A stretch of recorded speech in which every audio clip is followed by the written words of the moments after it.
పుట్టగొడుగుల పెంపకాన్ని చూసినట్లయితే ఈ పుట్టగొడుగుల పెంపకాన్ని ముఖ్యంగా మనము వ్యవసాయ వ్యర్థ పదార్థాలైన వరి, మొక్కజొన్న, వేరుశనగ, పొద్దుతిరుగుడు ఇటువంటి వాటి మీద పుట్టగొడుగులు పెంచుకొనవచ్చును.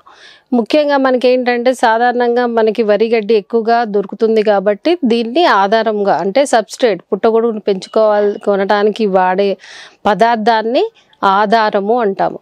సో దీన్ని మనము 3 నుంచి 5 సెంటీమీటర్లు ముక్కలుగా ఫస్ట్ కోసుకుని దీన్ని 6 నుంచి 8 గంటలు మంచి నీటిలో నానబెట్టాలి. ఇలా నానబెట్టిన తర్వాత నీటిని తీసివేసి ఈ గడ్డిని మళ్ళా శుద్ధి చేసుకోవాలి.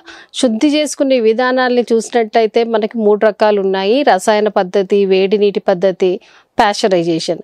మనం సాధారణంగా ఈ 3 రకాల్లో రసాయన పద్ధతి మరియు వేడి నీటి పద్ధతిని ఎక్కువగా రైతులు పాటిస్తారు. ఈ పద్ధతిని చూసినట్టయితే రసాయన పద్ధతిలో మనము ఫార్మాల్డిహైడ్ లేదా ఫార్మలిన్ అనే రసాయనాన్ని వాడతాము. దీన్ని 250 ml పావు లీటర్ మోతాదు 100 లీటర్ నీళ్ళలో కలిపి దీనికి బావిస్టిన్ అనే మందుని 7.5 గ్రాములు 100 లీటర్ నీళ్ళలో కలిపి దీనికితో మెలాథియాన్ అనే మందు దొరుకుతుందండి. ఇది కూడా 100 ml కలిపి ఆ ద్రావణంలో ఇలా నానబెట్టిన వరిగడ్డిని ఈ ద్రావణంలో మనము 14 నుంచి 16 గంటల పాటు నానబెట్టాలి.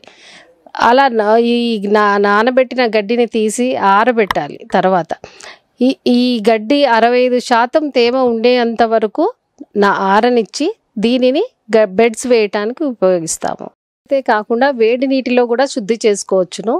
ఈ వేడి నీటి పద్ధతిలో నీళ్ళని బాగా మరగనిచ్చి దాంట్లో మనము ఆల్రెడీ 6 నుంచి 8 గంటలు నానబెట్టిన గడ్డిని 1 గంట పాటు ఉడకనివ్వాలి. ఇలా ఉడకనిచ్చిన గడ్డిని ఆరవేసి దీంట్లో కూడా 65% తేమ ఉండేటట్టుగా చూసుకోవాలి. ఇది ఎలా అంటే మనం చేతుల్లోకి తీసుకొని ఒకసారి ట్విస్ట్ చేసినట్లయితే నీరు కారకుండా మరియు గడ్డి మీద పదన ఉండకుండా ఉన్నట్టయితే దీంట్లో 60% తేమ ఉన్నట్టు నిర్ధారణ చేసుకుని దీనిని బెడ్లు వేయటానికి ఉపయోగించుకోవాలి. ఇలా మనము ఆరబెట్టిన గడ్డిని పాలిథిన్ కవర్స్ మనకి వివిధ రకాల డైమెన్షన్స్లో దొరుకుతాయండి. సో 12x14 అంగుళాలు లేదా 14x24 అంగుళాల పాలిథిన్ కవర్లలో ఈ పాలిథిన్ కవర్ల లోపల మనము ఈ గడ్డిని లేయర్ వైజ్గా విత్తనము గడ్డి వేసుకోవాలి. పాలిథిన్ కవర్ని కూడా మనము లోపట చూసినట్టుగా డెటాల్ తోటి కొంచెము అద్దినట్టయితే మనకి స్టెరిలైజ్ అవుతుంది కవరు. తర్వాత ఈ గడ్డిని తీసుకుని 3 సెంటీమీటర్ల లేయర్గా వేసుకొని దీని మీద విత్తనం పల్చటి లేయర్ లాగా వేసుకోవాలి. ఇలా ఆల్టర్నేట్గా గడ్డి విత్తనము ఆ కవర్ మొత్తం వేసుకుని దీన్ని రబ్బర్ బ్యాండ్తో టై చేసుకోవాలి. సో మనం వాడే విత్తనం కూడా మనం ఏదైతే రకం పెంచుకోవాలనుకుంటున్నామో ఆ రకం విత్తనాన్ని వాడుకోవాల్సి ఉంటుంది. సో ఏ రకం విత్తనం అయినా కానీ మనకి జొన్నల మీదనే మల్టిప్లై చేసి ఇస్తారు కాబట్టి స్టార్టింగ్లో మనకి తేడా తెలియదు. ఈ విత్తనాన్ని 1 కేజీ విత్తనాన్ని మనము 8 నుంచి 10 బెడ్లు వేయటానికి ఉపయోగించుకోవాలి. ఈ 100 గ్రాముల విత్తనము 1 కేజీ తడిచి ఆరిన గడ్డికి వాడుకోవాలి. ఇలా చేసినట్లయితే మనకి 8 నుంచి 10 బెడ్లను మనం ఈజీగా 1 కేజీ విత్తనం నుంచి చేసుకొనవచ్చును. ఇలా చేసుకున్న బెడ్స్ మీద మనము 9 నుంచి 12 రంధ్రాలు చేసుకున్నట్టయితే మనకి ఆ మష్రూమ్ నుంచి శిలీంధ్రం నుంచి విడుదలయ్యే వాయువులు బయటికి వచ్చి దాని మెటబాలిక్ యాక్టివిటీ కరెక్ట్గా ఉండి దానికి సరిపడా ఆక్సిజన్ అందుద్ది. సో ఇలా మనము ఈ చేసుకున్న బెడ్లని మష్రూమ్ స్పాన్ రన్నింగ్ రూమ్లో పెట్టుకోవాలి. ఈ మష్రూమ్ స్పాన్ రన్నింగ్ రూమ్లో మనకి ఈ ముత్యపు చిప్ప పెట్టుకునే పుట్టగొడుగుల మీద ఆధారపడి వాతావరణ పరిస్థితులని అరేంజ్ చేసుకోవాల్సి ఉంటుంది. ముత్యపు చిప్ప పుట్టగొడుగులు అయితే ఆ స్పాన్ రన్నింగ్ రూమ్లో 24 నుంచి 28 డిగ్రీల సెంటీగ్రేడ్ ఉష్ణోగ్రత మరియు 75 నుంచి 90% తేమ కావాల్సి ఉంటుంది. ఇదే కాకుండా మనకి ఏ శిలీంధ్రం పెరగాలన్నా కానీ కార్బన్ డయాక్సైడ్ శాతం ఎక్కువగా ఉండాలి కాబట్టి మనము కొంచెము మూసేసి ఆ రూమ్ని ఉంచవలసి ఉంటుంది. ఒక రోజులో ప్రతిరోజు మనం 1 గంట సేపు మనము లోపలికెళ్ళి మెష్ డోర్ వేసి పనిచేసినట్టయితే దానికి కావాల్సిన ఆక్సిజన్ కరెక్ట్గా అంది, కార్బన్ డైఆక్సైడ్ కూడా దానికి కరెక్ట్గా ఉంటుంది. కాబట్టి బూజు మనకి 25 రోజుల్లోనే ఈ మష్రూమ్ బూజు మొత్తం వరిగడ్డి మీద అల్లుకుంటుంది. ఇలా మనం పుట్టగొడుగుల విత్తనం పెరిగేటప్పుడు ప్రతిరోజు పుట్టగొడుగుల బెడ్లని పరీక్షిస్తూ దానికి కావాల్సిన తేమ, ఉష్ణోగ్రత ఉన్నాయో లేదో చూసుకుంటూ అవసరం మేరకు నీళ్ళని పిచికారీ చేసుకుంటా మనము బెడ్ల మీద ఏదైనా వేరే శీలింద్రం పెరుగుతుందా లేదా గమనిస్తూ, అలా ఏమన్నా వేరే ఆకుపచ్చ కానీ నల్లటి కానీ పసుపచ్చని శీలింద్రం గమనించినట్లయితే ఆ ఏరియా వరకు తీసేసి అక్కడ బావిస్టిన్ 1 గ్రామ్ లీటర్ నీళ్ళలో కలిపిన ద్రావణము పిచికారీ చేసుకోవలసి ఉంటుంది. లేదా మనం ఈ ద్రావణంలో కొంచెం కాటన్ దూదిని ముంచి ఆ ద్రావణాన్ని అక్కడ అద్దినట్లయితే అది మనము పెరగకుండా కాపాడుకోవచ్చును. ఇదే కాకుండా 10 రోజులకు ఒకసారి ఎక్కడైతే మన పుట్టగొడుగుల విత్తనం పెరుగుతుందో ఆ రూమ్లో నీమ్ ఆయిల్ లేదా వేప నూనె 5 ml లీటర్ నీళ్ళలో కలిపి ఆ ద్రావణాన్ని పిచికారీ చేసుకోవాలి. ఇదే కాకుండా మళ్ళీ 10 రోజుల తర్వాత బావిస్టిన్ 1 గ్రామ్ లీటర్ నీళ్ళలో కలిపినట్టయితే మనకి ఈ పురుగు కానీ ఈగలు కానీ ఇంకా మనకి ఇలాంటి శీలింద్రాలు కానీ పెరగకుండా ఉంటాయి. ఇంకొకటి మనకు ముఖ్యంగా వచ్చేది పుట్టగొడుగుల మీద కాప్రినస్ ఇంకీ క్యాప్స్ అంటామండి. ఇవి గడ్డిలో తేమ ఎక్కువగా ఉన్నా లేదా గడ్డి సరిగ్గా శుద్ధి చేసుకున్నప్పుడు మనకి ఇంకీ క్యాప్స్ అనే కంటామినేషన్ ఎక్కువగా వస్తుంది. కాబట్టి మనం గడ్డిలో పదన ఎక్కువగా లేకుండా మరియు సరిగ్గా శుద్ధి అయ్యేటట్టు చూసుకుని వీటిని మనం బెడ్స్ వేసుకోవాల్సి ఉంటుంది. సో ఇలాంటివి కాప్రినస్ అనే కంటామినెంట్ వచ్చినప్పుడు ఈ బెడ్స్ని స్టార్టింగ్లోనే చూసి 1-2 ఉన్నప్పుడు అవి పుట్టగొడుగు మాదిరే ఉంటాయండి పొడుగ్గా, వాటిని తీసివేసి మనం ఈ బావిస్టిన్ని స్ప్రే చేసుకోవాలి. మనకి అవి ఎక్కువగా ఉన్నప్పుడు ఆ బెడ్స్ని తీసివేస్తేనే మంచిది. సో మనకి కాప్రినస్ అనే మన ఈ కంటామినెంట్ ఉన్నప్పుడు 1-2 ఉన్నప్పుడు అవి తీసేసి సపరేట్గా మెయింటైన్ చేసినట్టయితే మనకి దాని నుంచి కూడా కొంచెం దిగుబడి వచ్చే అవకాశం ఉంటుంది. కాబట్టి మంచి బెడ్స్లో కలపకుండా సపరేట్గా వీటిని మెయింటైన్ చేసుకోవలసి ఉంటుంది. ఇలా మనము 25 రోజులు గమనించినట్లయితే మనకి బూజు అంతా తెల్లగా గడ్డి మీద పెరిగి 25 రోజుల్లో చిన్న చిన్న మొలకలు గుండు సూది పరిమాణంలో కవర్లోంచి బయటకు వస్తుంటాయి. సో ఎప్పుడైతే మనకి ఆ గుండు సూది పరిమాణంలో కవర్ నుంచి వస్తున్నప్పుడు ఒక శుద్ధి చేసిన బ్లేడ్ తీసుకుని ఆ కవర్ని తీసినట్టయితే మనకి ఈ పుట్టగొడుగులు ఈజీగా బయటికి వచ్చి 15 రోజుల్లో పెద్దగా ముత్యపు చిప్ప ఆకారము వస్తాయి. అలా వచ్చినప్పుడు మనం వాటిని కోసి వాటిని ప్యాకింగ్ చేసుకోవలసి ఉంటుంది. ప్యాకింగ్ చేసుకున్నప్పుడు కూడా ప్యాకింగ్ మీద మన రంధ్రాలు పెట్టుకుని రిఫ్రిజిరేటర్లో పెట్టుకున్నట్టయితే మనకి పుట్టగొడుగులు తాజాగా ఉంటాయి. ఇంకా పుట్టగొడుగులో ముఖ్యంగా ఏంటంటే నిల్వకాలము. ఈ నిల్వకాలము పుట్టగొడుగు రకాన్ని బట్టి ఉంటుంది. ముత్యపు చిప్ప పుట్టగొడుగులు ఎక్కువ 2 నుంచి 3 రోజులు మాత్రమే బయట మనం మంచిగా ఉంటుంది. 2వ రోజు నుంచి బ్రౌనింగ్ అంటే గోధుమ వర్ణంలోకి మారుతూ ఉంటాయి. పుట్టగొడుగుల కలర్ మీదనే మనకి మార్కెట్ ఎక్కువగా ఉంటుంది. కాబట్టి ఇవి తాజాగా తెల్లగా ఉండటానికి ఈ 5.5 to 1.5% పొటాషియం మెటాబైసల్ఫేట్ అనే ద్రావణంలో ఈ పుట్టగొడుగుల్ని ఒక 5 నిమిషాల పాటు ఉంచి తీసి ఆరవేసి వీటిని ప్యాకింగ్ చేసుకున్నట్టయితే ఈ పుట్టగొడుగుల రంగు మారకుండా మనము కాపాడుకోవచ్చు. ఇలా మనం చేసుకున్న పుట్టగొడుగుని రిఫ్రిజిరేటర్లో 5 రోజుల వరకు ఉంచుకోవచ్చు. మనం ఎప్పుడు తాజా పుట్టగొడుగుల్ని అమ్ముకోవాలనుకున్నప్పుడు ఇమీడియట్గా మార్కెట్ చేసుకునేటట్టుగా చూసుకోవాలను. సో 1 kg మనము వెట్ సబ్స్ట్రేట్ వరిగడ్డి నుంచి మనకి ముత్యపు చిప్ప పుట్టగొడుగులు 1 kg-1.5 kg వస్తాయి.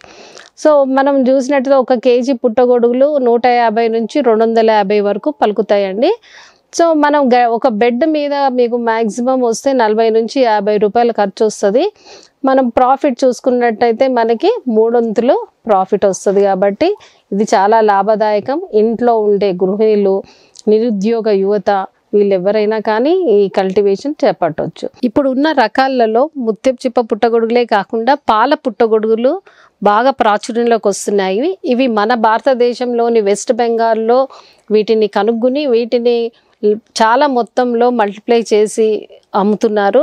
సో వీటిని చూసినట్టయితే ఇవి మన ఉష్ణమండలి పుట్టగొడుగులు. ఇవి 30 నుంచి 35 డిగ్రీల సెంటీగ్రేడ్ ఉష్ణోగ్రత మరియు 80 నుంచి 90% గాలిలో తేమ ఉన్నప్పుడు చాలా సులువుగా పెరుగుతాయి కాబట్టి వీటికి మార్కెట్ ఉన్నది. మరియు పాల పుట్టగొడుగుల యొక్క రంగు మరియు నిల్వ కాలం మీద ఆధారపడి చాలా మంచి మార్కెట్ మరియు ఈ రైతులకి లాభదాయకంగా ఉంటుంది. కాబట్టి పాల పుట్టగొడుగుల పెంపకం చూసినట్లయితే ఇది ముత్యపు చిప్ప పుట్టగొడుగుల లాగానే కల్టివేట్ చేసుకోవాలి.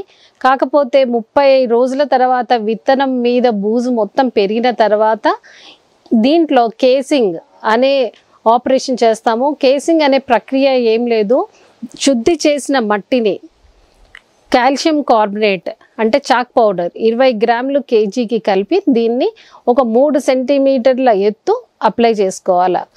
సో ఇలా చేసుకున్నట్లయితే మనకి 10 నుంచి 15 రోజుల్లో ఈ చిన్న చిన్న బుడిపెల్లాగా వచ్చి 15 రోజుల్లో మీకు గొడుగుల మాదిరి పెద్దగా పాల పుట్టగొడుగులు వస్తాయి.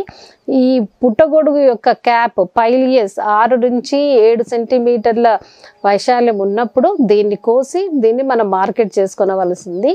ఈ పుట్టగొడుగులు మనకి ఏంటి, మనము కోసిన తర్వాత 6 నుంచి 10 రోజుల వరకు మనకి తాజాగా ఉంటాయి కాబట్టి మనకి మార్కెట్ లేట్ అయినప్పటికీ దీన్ని మార్కెట్ చేసుకోవటం సులభం.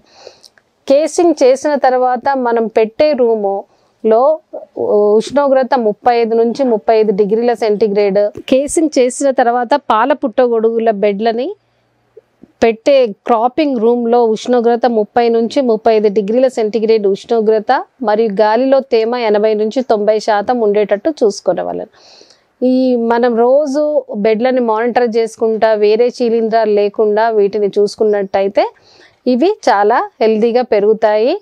అదే మనకి ఆకుపచ్చ కానీ నల్లటి మచ్చలు కానీ పసుపచ్చ కానీ మీకు ఇలాంటివి ఉన్నప్పుడు వాటిని తీసేసి బావిస్టిన్ అనే మందుని 1 గ్రామ్ లీటర్ నీళ్ళల్లో కలిపి ఈ ద్రావణాన్ని పిచికారీ చేసుకోవాలి. ఇదే కాకుండా మనము 10 రోజులకు ఒకసారి ఈ వేప నూనెని కూడా స్ప్రే చేసుకోవచ్చు. ఇది 5 ml లీటర్ నీళ్ళలో కలిపి ఈ ద్రావణాన్ని పిచికారీ చేసుకోవాలి. పాల పుట్టగొడుగుల్లో చాలా ముఖ్యమైనది నీటి యాజమాన్యం. మనము ఈ మట్టిని వేసిన తర్వాత రోజు కేసింగ్ చేసిన తర్వాత రోజు ఈ బావిస్ట్రిన్ ద్రావణాన్ని చల్లి తర్వాత ఏదైతే నీళ్ళని మనము అప్లై చేస్తామో వాటిని వేడి నీటిని చల్లార్చిన నీళ్ళని వాడినట్టయితే మనకు ముఖ్యంగా బ్యాక్టీరియల్ తెగుళ్ళు రాకుండా రక్షించుకోవచ్చు. ఈ బ్యాక్టీరియల్ తెగుళ్ళు వచ్చినప్పుడు మనం పుట్టగొడుగు పెద్దగా అవుతున్న కొద్దీ దాని మీద బ్రౌనింగ్ గోధుమ వర్ణంలోకి మారి ఒకలాంటి చెడు వాసన వస్తాయి. కాబట్టి మనం నీళ్లు అవసరం మేరకే చల్లుకుంటూ ఆ నీటిని కూడా శుద్ధి చేసిన నీటినే వాడినట్టయితే మనము ఆశించిన ప్రాఫిట్ గడించవచ్చు. పుట్టగొడుగుల పెంపకం చేపట్టాలి అనుకునే నిరుద్యోగ యువత, గృహిణులు ఎవరైనా కానీ దీని పెట్టుబడి ఎక్కువగా ఉండదండి. మనం అందుబాటులో ఉన్న వసతులను ఉపయోగించి చేసుకోవచ్చును. మనకి మినిమం ఒక 50,000 షెడ్నైనా చేసుకోవచ్చు ఈ మాదిరి. లేదా అంటే మనకి లభ్యమయ్యే పాలిథిన్ షీట్స్, బ్లూ కలర్ టార్పలిన్స్ వీటితోటి ఒక టెంపరీ షెడ్ లాగా చేసుకొని దాంట్లో మనము తాళ్లను ఉపయోగించి కూడా బెడ్స్ చేసుకోవచ్చు. సో మనకి అందుబాటులో ఉన్న వసతులతోటే మనం పుట్టగొడుగుల్ని తేలిగ్గా సాగు చేసుకోవచ్చును. సో దీనికి మనం ఒక బెడ్ మీద 30 రూపాయల నుంచి 50 రూపాయలు ఖర్చు వచ్చిందా మనకి 3 ప్రాఫిట్ వస్తుంది. ఎందుకంటే కేజీ పుట్టగొడుగులు 150 నుంచి 250 రూపాయల వరకు పలుకుతున్నాయి. కాబట్టి మనము ఈ పుట్టగొడుగుల పెంపకాన్ని చేపట్టవచ్చు. ఇదే కాకుండా మనం బటన్ గుండి పుట్టగొడుగులు అంటారు, వీటిని సాగు చేసుకున్న వాళ్ళనంటే దీనికి ఖర్చు ఎక్కువగా ఉంటుంది. కాబట్టి ఈ పాల పుట్టగొడుగుల పెంపకం ఇప్పుడు ఆశించదగినదిగా ఉన్నది. కాబట్టి ఎవరైనా కానీ దీన్ని చేపట్టవచ్చు. ప్రస్తుతం ప్రజల యొక్క ఆహార అలవాట్లు చూసినట్లయితే వాళ్ళు బాగా ఫాస్ట్ ఫుడ్కి అలవాటు పడి చాలా వివిధ రకాలైన వ్యాధులు, హెల్త్ ప్రాబ్లమ్స్ తోటి బాధపడుతున్నారు. కాబట్టి చాలామందికి ఈ పుట్టగొడుగులు ఈ మంచి ఆహారం అనే దాని మీద అవగాహన లేదు. కాబట్టి మనం పుట్టగొడుగుల్లోని పోషక విలువలు, ఔషధ గుణాల గురించి తెలుసుకుందాము. పుట్టగొడుగుల్లో ముఖ్యంగా మాంసకృతులు, మనకి మాంసాహారంలో ఉండే మాంసకృతులు ఎక్కువగా ఉంటాయి. కాబట్టి ఎవరైతే మాంసాహారం ఎక్కువగా తీసుకుంటారో వాళ్ళు పుట్టగొడుగుల్ని సబ్స్టిట్యూట్గా తీసుకున్నట్టయితే ఇది ఆరోగ్యానికి చాలా మంచిది. మనకి పుట్టగొడుగుల్లో ఇవే కాకుండా నీరు శాతం ఎక్కువగా ఉండటంతో పాటు పీచు పదార్థాలు మరియు కొవ్వు పదార్థాలు తక్కువగా ఉండటము, ఇదే కాకుండా దీంట్లో పిండి పదార్థాలు తక్కువగా ఉండటం వల్ల ఇవి చాలా మంచి ఆహారం. దీంతో పాటు దీంట్లో ఉండే ఔషధ గుణాలు కూడా చాలా ఎక్కువగా ఉంటాయి కాబట్టి వీటిలో షుగర్, బీపీ, చర్మ వ్యాధులు, స్థూలకాయం ఇలాంటి వ్యాధులతో బాధపడే వాళ్ళకి పుట్టగొడుగులు ఒక మంచి ఆహారంగా చెప్పుకొనవచ్చునండి. ఇదే కాకుండా దీంట్లో ఖనిజ లవణాలు సోడియం, పొటాషియం, కాల్షియం, సెలీనియం ఇలాంటివి ఎక్కువగా ఉంటాయి కాబట్టి ఇది మన ఆరోగ్యానికి చాలా మంచిది. చాలామందికి ఒక తప్పుడు అవగాహన ఉంది.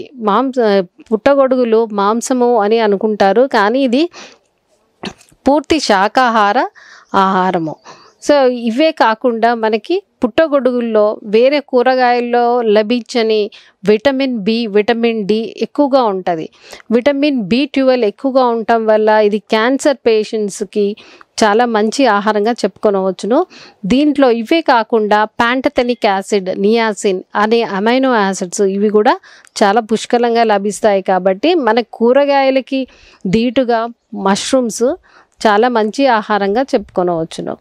ప్రతి 100 గ్రాముల పుట్టగొడుగుల తీసుకున్నట్టయితే మనకి 43 కేలరీల శక్తిని ఇస్తున్నాయి అన్నమాట.